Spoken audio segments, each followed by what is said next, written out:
So I came across this on YouTube with the title LBC Caller Roasts Presenter on Migration. Now, the LBC presenter is an individual called Lewis Goodall. Now, I looked into, look, it's wiki, but you can find more information on him, absolutely. The point is, although a native to Birmingham and he was raised on a council estate, he attended a secondary school for boys. It was an all-boys school. And he completed A-levels at Cadbury Sixth Form College. He had a teenage mother who was 17 at the time of his birth. His father was a welder at the Rover Company factory near where he lived. He studied at St John's College, Oxford, graduating in 2010 with a degree in history and politics. So while at Oxford, he spent time in the United States as an intern to the Democratic House of Representatives. Diana DeGette. That's I could look more into her background for sure. Oh wait, can I actually get to see her? She is an American lawyer and politician serving as the U.S. representative for Colorado 1st Congressional District, member of the Democratic Party, blah, blah, blah. As I said, we could look more into her background. And then he became, and I apologize in advance for my mispronunciation as I hear Bella snoring away in the background. As soon as I start doing a vid, she parks her arse somewhere within about 3 or 4 feet from me. So Intenti Cordial scholar, spending time learning French in Paris and Mandarin Chinese at Beijing Normal University. That's a very interesting name. I'm sure it's part of that global thing. He was the first in his family to go to university, fair play to him. He was a volunteer and party member for the Labour Party while at school. Yeah. So he then goes on to do various things and gets himself involved with Granada Studios, question writer for University Challenge, then works at a centre-left think tank, Institute for Public Policy Research. At the IPPR, he was the main researcher for the Northern Economic Futures Commission think tank. He began his career in journalism as a reporter and producer for the BBC.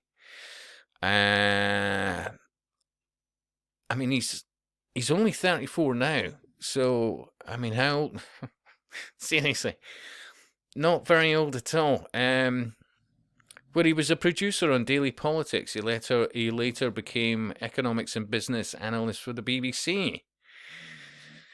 I mean, remember, all at a really quite young age. I mean, early 20s. 2014, so at the age of 24, think about this. He joined BBC Newsnight as a political researcher, briefing presenters for major political interviews before becoming an occasional reporter for the programme. He reported on various things, the Charlie Hebdo shooting, Paris attack. Then at some stage he heads, highly motivated guy, heads to... Some stage I read, I'm sure he went, in 2022 he reported for the Western Ukrainian border of the Russian-Ukrainian war and was nominated for an Orwell Prize in 2021. I mean, but at some point he then, personal life. He marries this individual who works for the Tony Blair Institute for Global Change. None of this is a bloody accident. They're not journalists, they're activists, and I would argue underling occultists. There'll be somewhere in the network, either OTO, Theosophy, somewhere along that line, possibly a Freemason.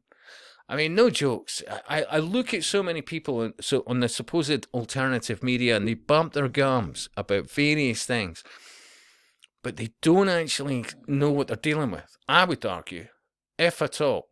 If at all. Now, there's this thing which was done decades ago called Legend of Atlantis. Now, to find it in its entirety is extremely tough. Really, really tough, because I think from memory it's roughly about 5 hours. I could be wrong, but roughly about that. But I'm not joking you. When you're looking at counselors, when you're looking at so many different, you're looking at stuff like this. You know, even when they're having conversations, doesn't matter which party they're from, behind the scenes, they're all networked together. Seriously, without a doubt. And they can cast away all their concerns and all the rest of it because it's part of their occult beliefs. No jokes. Without a doubt. So with all that in mind, and bearing in mind this is apparently, well, there's this individual, I have no idea who she is, but under fair use, let's play some of this. In an era where the world is becoming more unstable, there are more failed states, there will be people who have legitimate and rightful claims to asylum. What do we do about those? We just say shrug our shoulders. Just wait and listen to the caller's response to this presenter, Lewis Goodall's question. This caller has guts. What I would say is look at this lack of disconnect on this soulless tosser. Seriously, we're an already overcrowded island. Good luck trying to get a doctor's appointment, be able to go to a dentist, do various other things of which you're paying for, whether you like it or not, yeah? To be put on vastly long queues, and that's even if you're lucky to get in those queues, because nowadays you're the wrong skin colour because everybody else gets frontline treatment. Have a doubt. Look at the dinghy surfers, 4 or 5 star hotels, treated like gods, blah, blah, blah, first in line for everything. And anybody who's not up for this, well, you know, you've got these hate speech laws coming in on the 1st of April. But the mockery from the accountants on that alone, the 1st of April in Scotland, yeah? Even the perception of offending somebody and you could be in problems, yeah? Well, you've got the basic refuge concept, and this is where we could use our foreign aid budget. We can have refugee camps. We can secure. There's no reason why we should be taking refugees from all over the world. This is a very broken idea. Yeah, make the camps where they are from. Yeah, you know, or you know, some neutral country or neutral area of land, but not in the UK. We're an already overcrowded island, although we're handing billions upon billions upon billions a year to people in countries that actually have their own space programs, in amongst so many others. Seriously, and you've got no say in any of it. Idea that people have that you know we should be the world's sort of safety. So there's a famine. There's a famine going on in Sudan at the moment. And that's sad to hear. Really, truly is.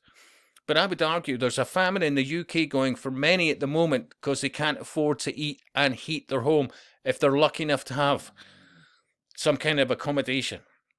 And they're constantly worried about bills, relationships breaking up, no confidence about job prospects. It's an endless list.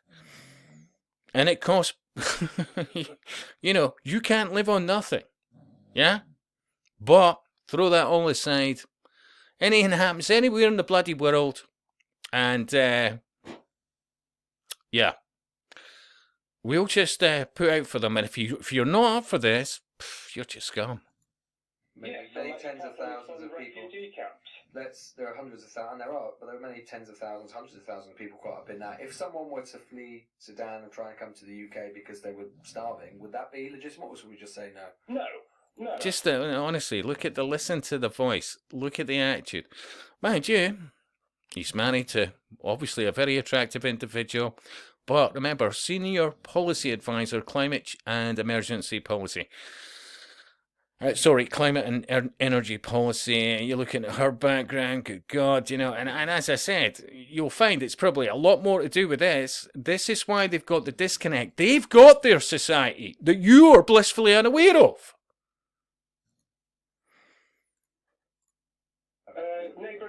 don't expect empathy from these people. This is about an occult religion. Take them and we can assist them. So poor neighbouring countries are always the ones who have to shoulder the burden. I mean, they do overwhelmingly already, we should say. Most of the biggest refugee absorbing countries. And most of it's not our problem. We're not a charity. Fair play to this guy in the collar, obviously. So why should the neighbouring countries take it then?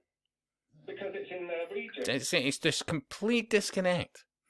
And by the way, when this country absolutely turns into a situation where at some stage, by the way, you're going to need UN troops. By the way, I see that happening first in Ireland, where things are at.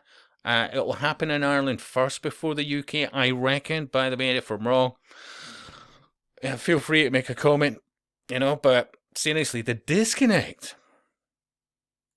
Yeah, and it is it's part of their problem. We are not a lifeboat for the entire world. Exactly. Perfectly said. We are not a lifeboat for the entire world. Even if we really, really want to help as many people as possible, we just can't do it. We can't afford to do it. We can't afford to do it just now. How much debt's the UK as a whole? Although I question that debt big style. Who do we owe it to? Seriously, considering we could actually create our own currency.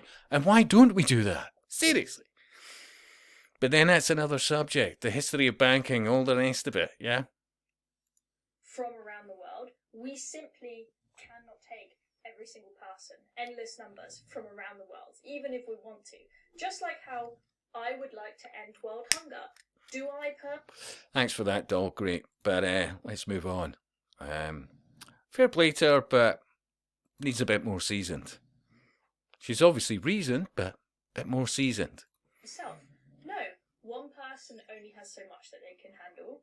Breaking point. Oh, God, come on. Okay, love. Right, that's it. Fine, come on. People from third world cultures with different customs who aren't going to quickly integrate, who aren't generally going to contribute, who are going to take up housing. Do you think that in the Second World War, when Jews were fleeing Nazi Germany, oh, for fuck's sake, that old chestnut.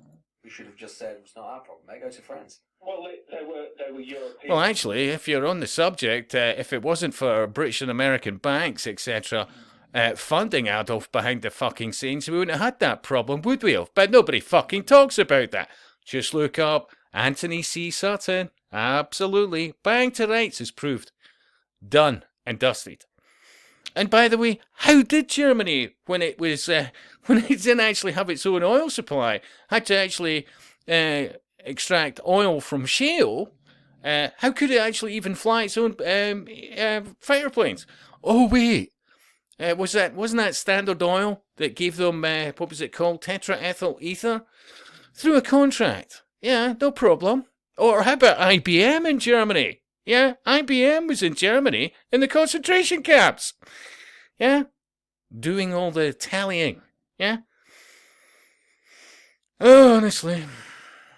They were westernized, they understood our culture, they could integrate, they Excellent points. could contribute. This is a really good point, and often one that people are too scared. Look, I'm not trying to be sexist. It was a wee bit banter there. I have a lot of respect for women. I just think,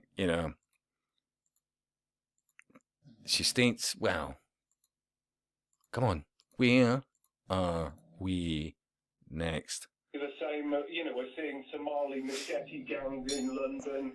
We're seeing migrants coming out of their hotels and.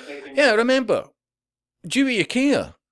Where the fuck does that go to when you're bringing in people who do not share our culture, beliefs, character traits, and have a propensity to walk about with machetes underneath their jackets? It's a thing.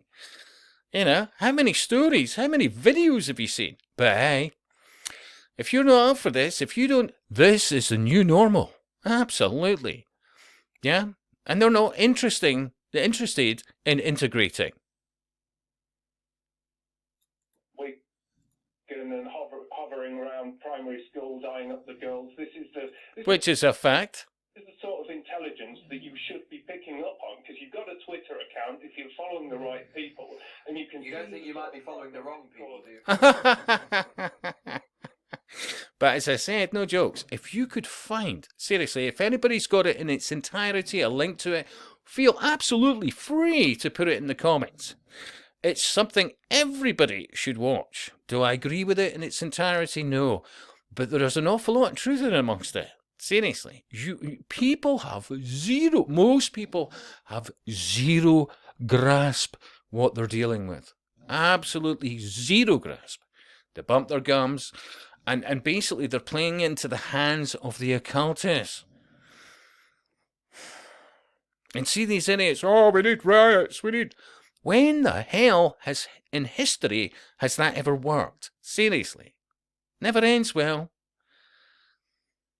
Individual needs to deprogram himself of all social, religious and other concepts which he thinks makes him a human being. That's the fucking religious mindset, the cult religious mindset that people like that have. That's why they have zero empathy for what's going on and what you would perceive is their native country. The disconnect with these people, I'm not saying they're sane, they're fucking insane. You're dealing with an occult insanity, an interconnected shit show death cult. That's what you're dealing with. Meanwhile, the moment I saw an aborted fetus gasping for life or gasping for breath scared me or scarred me for life. Extending pills by post-abortion right up to birth would be a terrible mistake. And apparently, many MPs are up for this. Meanwhile, you can tell me everything about fucking Netflix. I'd love to do the real videos about maybe timelines of how where I see things going, but I'm not joking here. Not far from that. I can see a drumbeat for United Nations troops to be in Ireland. I can see it being in the UK as well, but I would say it'll be in Ireland first, from what I'm seeing. Peter, by any chance? I don't think you might be getting a slightly jaundiced view of these types of people. Yeah, of course. A jaundiced view. Look a fucking round you. Seriously. Anyway, I've been on for 17 plus minutes. I may do another vid or two. For the love of God, please thumb it up. Please give it a share. Please subscribe. And I'll speak to you soon.